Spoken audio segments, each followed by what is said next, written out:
నిజమాయే ఉయ్యాలో సింగిడి రంగుల మా కయ్యకు ఒడి బియ్యమ్మే ఉయ్యాలో ఏలేలేలేలేలో మా కల నిజమాయే ఉయ్యాలో సింగిడి రంగుల మా కయ్యకు ఒడి బియ్యమ్మే ఉయ్యాలో.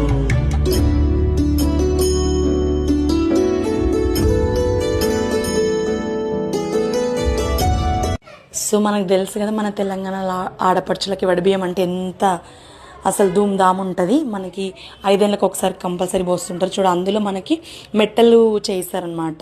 ఎందుకంటే 5 ఇయర్స్కి మనకు మెట్టలు అరిగిపోతుంటాయి కాబట్టి కంపల్సరీ. సో మెట్టలు చేయించిన తర్వాత అవి వేసుకున్న తర్వాత మనం వడిబియ్యం అనేది పోసుకుంటాము.